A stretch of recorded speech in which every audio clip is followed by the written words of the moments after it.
Se cumplen 45 años de la última dictadura cívico-militar en Argentina. Al calor de las más duras de las resistencias, las madres y abuelas de Plaza de Mayo se convirtieron en un faro contra toda capitulación en la búsqueda de verdad, memoria y justicia. Nora Cortiñas, Norita, para quienes sentimos en el corazón su ejemplo diario, nos abrió las puertas de su casa para conversar sobre ese camino que en Argentina y en el mundo la hacen carne con cada injusticia, donde sea, en cualquier continente. Empezamos por el comienzo. ¿Cómo cambió tu vida? ¿Cómo viviste vos el golpe de Estado del 24 de marzo de 1976? Bueno, lo vivimos con mucha ansiedad, con mucha angustia.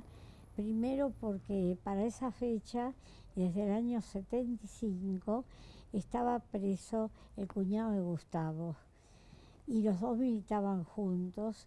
Entonces, cuando da el golpe de Estado y la mamá de Paco, que estaba en contacto con nosotros, nos dice que él se había podido comunicar diciendo que esa noche del 24 de marzo recibieron palos por todos lados, represión muy fuerte adentro del penal.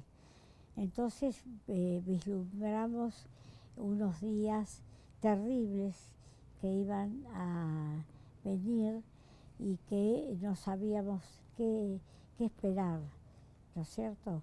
Bueno, ahí nos enteramos que el mayor castigo fue adentro de los penales. Digamos que como despedida, los militares hicieron un desquicio de represión, persecución, golpes, bueno. Entonces veíamos, pero no tanto de lo que se venía a venir, no tanto, no que iba a haber miles y miles de desapariciones con torturas, con gente que fue arrojada al mar y al río. No pensamos que eso iba a venir de esa manera. Entonces, esos días fueron cruentos y fueron de mucha incertidumbre. Desde luego que las madres todavía no salíamos a la calle, no había empezado la desaparición forzada masivamente, compulsivamente, indiscriminadamente. Después se fueron dando las acciones de los militares, los allanamientos, la prepotencia, llevarse a la gente siempre golpeándola, así fueran mayores, iban a buscar, no estaba el hijo, se llevaban al padre, al abuelo, y siempre con violencia. Bueno, yo recuerdo eso y de ahí fue hasta que se llevaron a Gustavo, que fue un año después, fue como un torbellino de enterarnos de represión y de represión. Gustavo con Ana se tuvieron que ir a vivir a la clandestinidad para que salvarse de esa persecución infame. Y bueno, y tardaron un año hasta que el 15 de abril de 1977 se lo llevaron a Gustavo y desapareció desde ese momento. ¿Cómo te relacionabas vos y el resto de la familia con la militancia de Gustavo? ¿Cómo la veías, cómo la percibías? Bueno, teníamos miedo.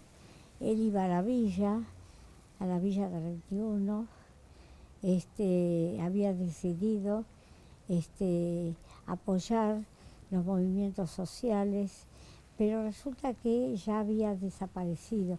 No, habían asesinado a Carlos Mujica el 11 de mayo de 1974. O sea, que ya estaba el aire caldeado, ya estaba el signo de lo que iba a venir siendo la represión. Pero nunca imaginando, nunca, de que iba a ser de esa manera.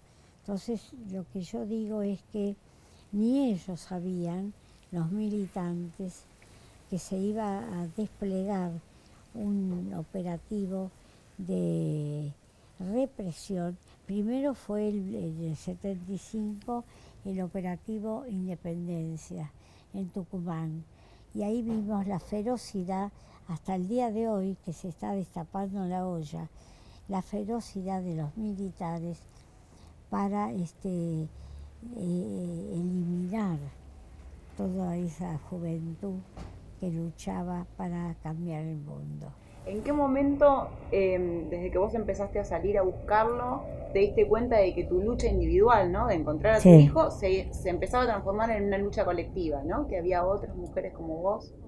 Cuando empecé, cuando iba a los tribunales, recuerdo como si fuera hoy que por los pasillos de tribunales, que no había mucha gente, cada tanto me topaba con una mujer de ojos llorosos, de mirada triste, y yo le preguntaba, ¿vos también venís por lo mismo? Como que ya nos empezó a hermanar la situación. Entonces eso también me fue marcando de qué sería lo que venía, ¿no? Así que bueno, digo que yo creo que fue una situación global, ¿no? Que mostró también las luchas colectivas, las luchas que se iban haciendo de forma combinada entre organizaciones. A partir de la lucha de las madres y también a partir del rol que empieza a cobrar Adolfo Pérez Esquivel, todo lo que venía sucediendo en el país empieza a conocerse de forma internacional. ¿Vos te acordás cuál fue el vínculo que tuvieron con el Buenos Aires Herald? ¿Hasta qué punto contribuyó este periódico a que lo que estaba sucediendo en el país se conociera fuera de nuestras fronteras? La primera que tuvo contacto porque hablaba inglés fue René Eppelbaum, que es la que decía todos los jueves al salir de la plaza, decía, yo me voy un ratito a hablar con el Buenos Aires Herald para contar lo que nos había acaecido. Y así empezó. Después llegó un momento que todas las madres, a la salida de la plaza, nos íbamos enfilando para el Buenos Aires Herald. Él no defendía a nuestros hijos. Él lo que defendía es a las madres que buscaban a sus hijos.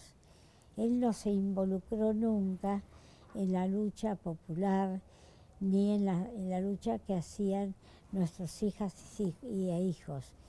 Entonces muestra que con lo de él hubo una persecución diabólica, brutal, donde prácticamente casi lo hacían desaparecer.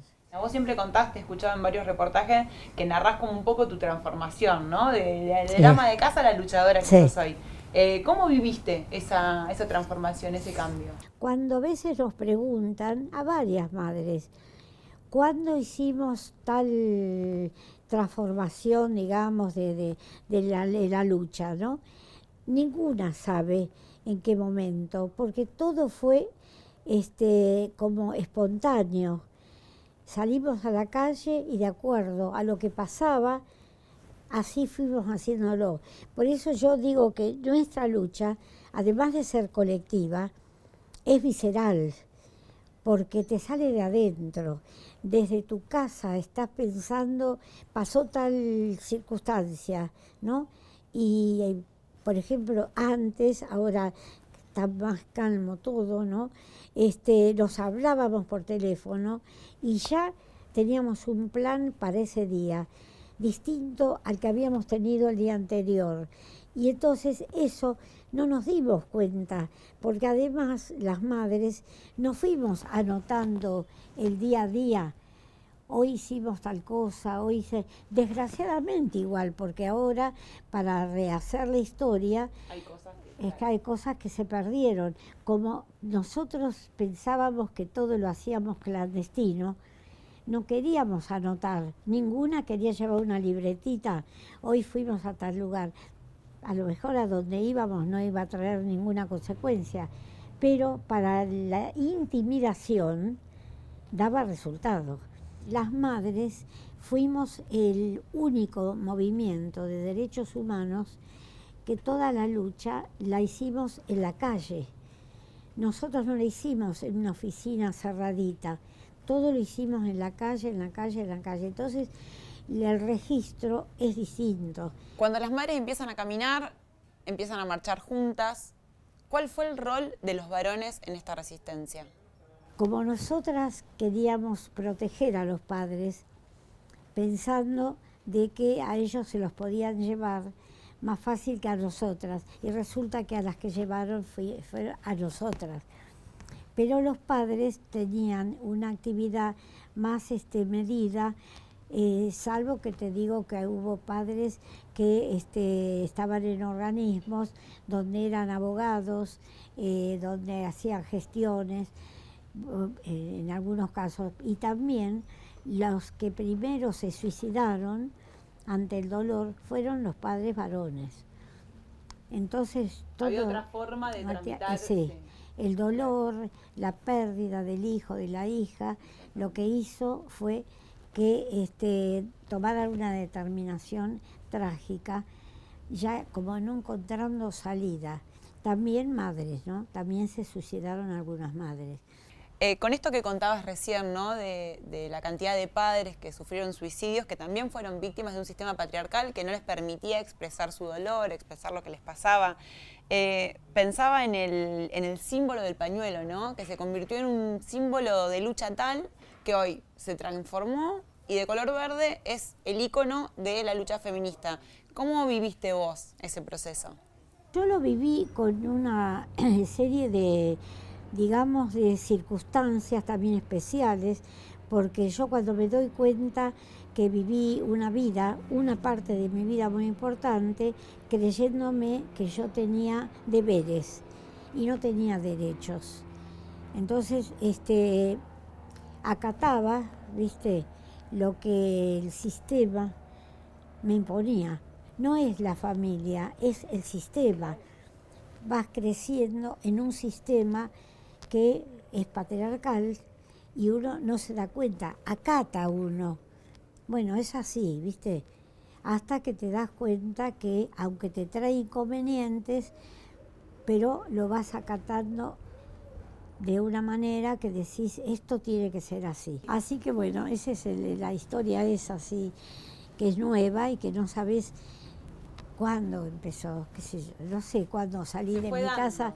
Claro, cuándo salí de mi casa con una convicción de que yo podía sentir, pensar y actuar por mí, ¿viste?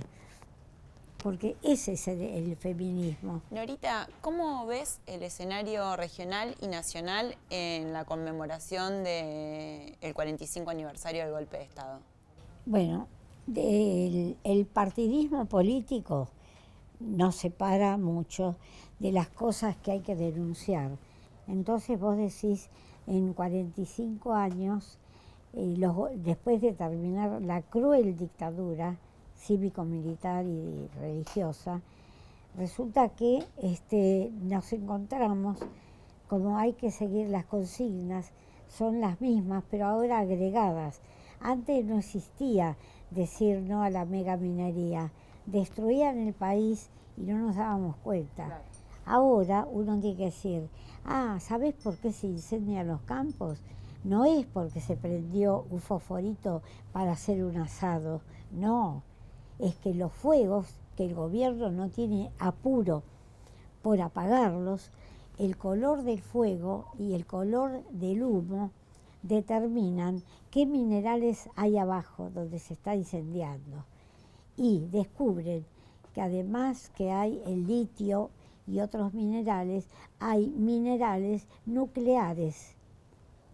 No lo sabe nadie, no lo dice nadie. Lo dice un periodista que lo tratan de silenciar para que no hable.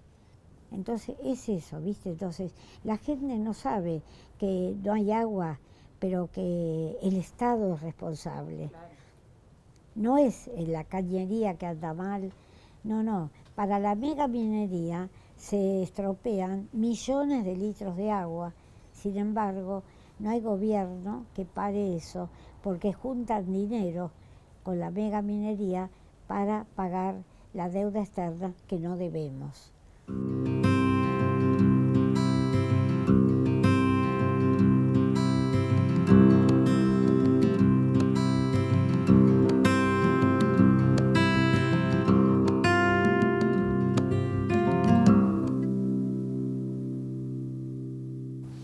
Bueno, hoy sabemos que es difícil por el contexto, el COVID, el aislamiento, pero vos tenés una vasta trayectoria en muchas y diversas luchas de la humanidad.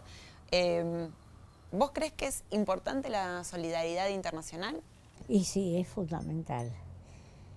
Para tener fuerza, para resistir, porque en todos los países la derecha, ¿no?, que a uno le da hasta como un prurito, tener que decir que la derecha va avanzando y entonces los países pobres van siendo más pobres. Y yo creo que el pueblo es el que tiene que ser el heredero de la lucha popular, que hay que salir a la calle, que hay que retomar la calle para terminar con el control social mundial que apareció debajo de la pandemia. Yo te digo, yo creo que las generaciones que ahora están viviendo esta deshumanización solo se va a vencer si sale a la calle la juventud.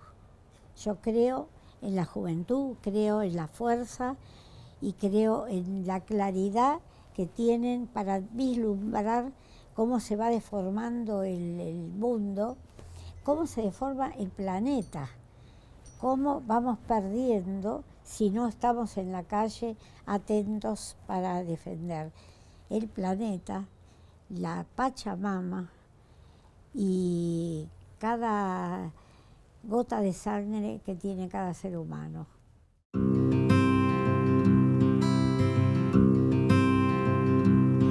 Cada vez que respiro, soy cada uno de sus suspiros junto a una ventana.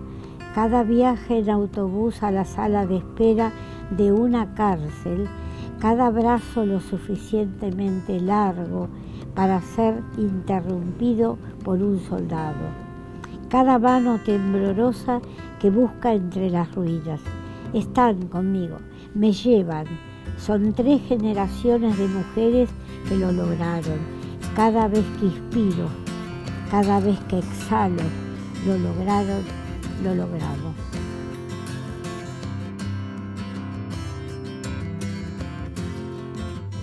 Y hay que seguir luchando, Hay que seguir luchando porque si no, esto no para.